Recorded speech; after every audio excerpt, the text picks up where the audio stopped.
Shalom, selamat pagi Bapak Jentri dan teman-teman sekalian. Perkenalkan, kami dari kelompok 1 yang terdiri dari Kristi Agatha Hasugian dan Tarida Nur Afni Pasaribu. Pada kesempatan yang berbahagia ini, kami akan mempresentasikan video pembelajaran mengenai perkenalan anatomi dan fisiologi pada manusia. Next slide, silakan Tarida. Ya. Anatomi. Anatomi itu berasal dari bahasa Yunani, yaitu ana yang dapat diartikan memisahkan dan tomos memotong. Lalu, anatomi adalah ilmu yang mempelajari bentuk dan susunan atau potongan tubuh baik secara keseluruhan maupun bagian-bagian serta hubungan alat tubuh yang satu dengan yang lainnya. Selanjutnya.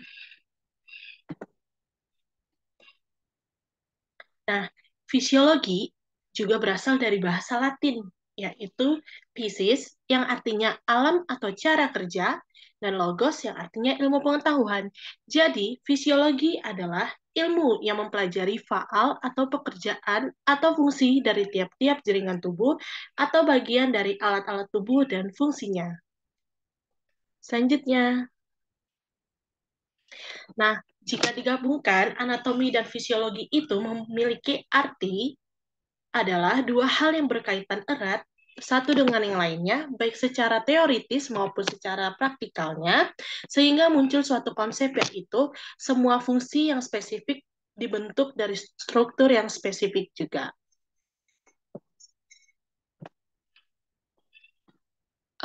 Selanjutnya itu ada tingkatan organisasi dalam tubuh manusia. Tingkatan organisasi pada tubuh manusia itu berdasarkan kajian mikroskopik ke makroskopik anatomi adalah sebagai berikut. Yang pertama itu ada tingkat kimia atau molekul. Dibentuk oleh atom yang merupakan unit sangat terkecil membentuk molekul-molekul dengan ukuran yang sangat kompleks. Contoh, molekul kompleks protein. Yang kedua ada tingkat seluler. Interaksi dari molekul-molekul yang membentuk organel tertentu yang akan membentuk sebuah sel. Dan yang ketiga ada tingkat jaringan.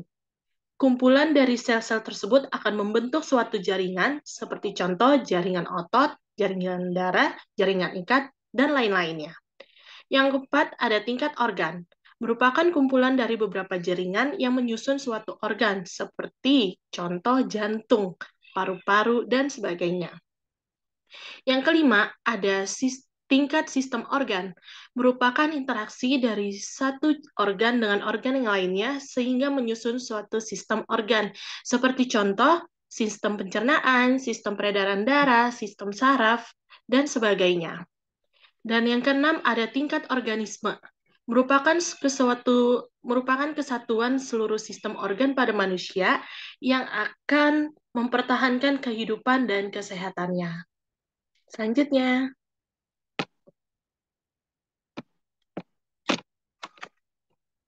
Oke, jadi kita sudah mempelajari pengertian anatomi dan fisiologi secara umum.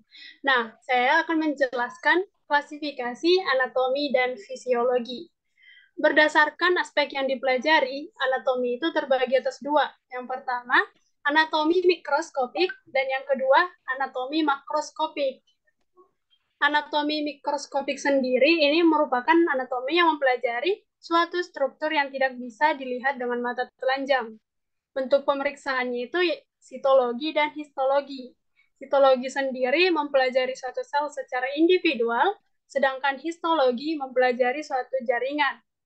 Yang kedua tadi ada anatomi makroskopik. Anatomi makroskopik ini mempelajari suatu struktur yang besar yang bisa dilihat dengan mata telanjang. Contohnya itu anatomi permukaan yang mempelajari ciri-ciri dari permukaannya, anatomi regional fokus pada area tertentu, anatomi sistemik ini mempelajari organ secara sistem pencernaan, sistem reproduksi, sistem kardiovaskular, dan sistem organ yang lain. Lalu ada anatomi perkembangan. Ini mempelajari perubahan tubuh dari sudut pandang struktur. Lalu masuk pada klasifikasi ilmu fisiologi. Ini mencangkup spesifikasi fisiologi anatomi, yaitu Fisiologi sel, ini mempelajari fungsi sel dan bagian-bagiannya. Fisiologi spesifik, mempelajari suatu organ. Fisiologi sistemik, mempelajari fungsi organ secara sistemik. Lalu ada fisiologi patologikal, ini mempelajari efek penyakit terhadap suatu organ. Dalam anatomi terdapat istilah-istilah yang perlu kita ketahui. Ada dalam anatomi dibagi menjadi 3 bagian. Yang pertama, istilah anatomi yang menyatakan bagian tubuh yang menonjol. Yang pertama ada procesus, menunjukkan nama umum untuk taju atau tonjolan. Spina, ini menunjukkan taju yang dalam. Tuber, ini menunjukkan benjolan bulat. Tuberculum, benjolan bulat yang kecil. Krista, ini gerigi atau tepi. Pecten, bagian pinggir yang menonjol. Condylus, tonjolan bulat di ujung tulang. Epicondylus, benjolan pada condylus. Cornu, menunjukkan tanduk. Dan linea, itu garis. Lalu ada juga istilah anatomi yang menyatakan bagian tubuh yang lengkung. Fossa, ini merupakan nama umum. Fossula, ini fossa yang kecil. Fovea, fossula yang kecil. Foveola, fovea yang kecil. Sulcus, itu alur. Incisura, menyatakan taki. Lalu ada istilah anatomi yang menyatakan lubang, saluran, dan ruangan. Foramen artinya lubang, fissura artinya celah, apertura artinya pintu, kanalis artinya saluran, ductus itu pembuluh, meatus liang, cavum itu rongga, dan selula menyatakan ruang kecil. Di dalam tubuh manusia terdapat rongga-rongga. Nah, ada juga istilah fisiologi untuk rongga-rongga dalam tubuh manusia. Rongga tengkorak atau cavum cranialis, isinya meliputi otak besar atau cerebrum, otak kecil atau cerebellum, dan batang otak atau brainstem.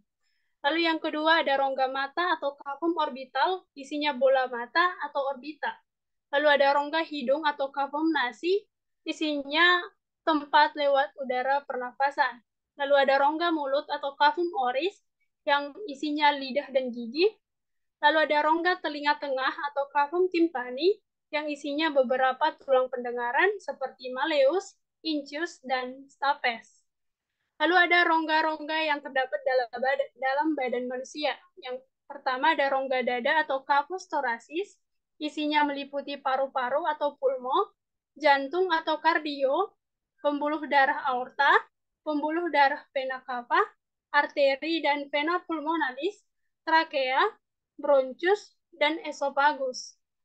Lalu ada rongga perut atau cavum abdomen, isinya meliputi lambung atau gangster, usus halus atau intestinum duodenum, jejunum, lalu ada usus besar atau kolon, kelenjar pankreas, limpa atau linen, hati atau hepar, dan ginjal atau renal.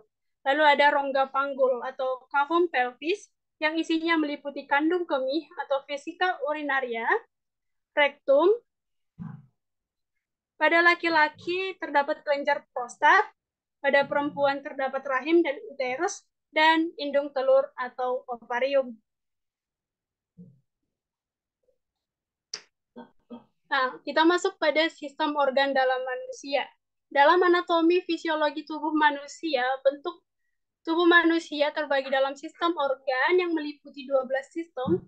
Yang pertama ada sistem integumen, sistem skeletal, sistem muskular, sistem persarafan, sistem endokrin, sistem kardiovaskular, sistem limfatik, sistem pernafasan, sistem pencernaan, sistem perkemihan, sistem reproduksi pria, dan sistem reproduksi wanita.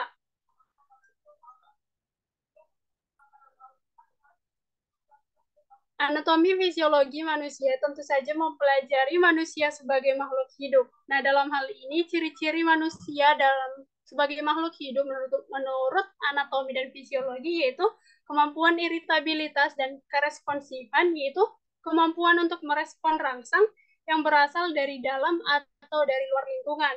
Lalu ada konduktivitas, yaitu kemampuan untuk melakukan atau mentransmisikan iritabilitas atau rangsang dari satu sisi ke sisi lain. Sifat ini sangat berkembang dalam sel saraf dan sel otot. Yang ketiga ada pergerakan, yaitu hasil dari penyusutan atau pengerutan sel, dan sifat ini berkembang dengan baik terutama dalam sel otot. Lalu ada pertumbuhan, yaitu pertambahan ukuran sel individu atau pertambahan jumlah sel. Reproduksi ialah kemampuan makhluk hidup untuk berkembang atau melangsungkan keturunan.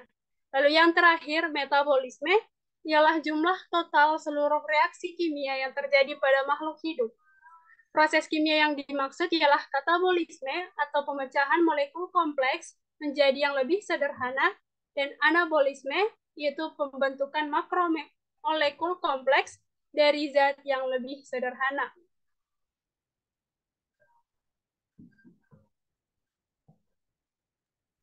Baiklah, demikian presentasi kami mengenai pengenalan anatomi dan fisiologi pada manusia. Kiranya setiap kiranya apa yang kami sampaikan bisa menjadi pembelajaran untuk kita ke depannya. Apabila ada kesalahan kata, ucapan, tulisan, kami mohon maaf. Terima kasih.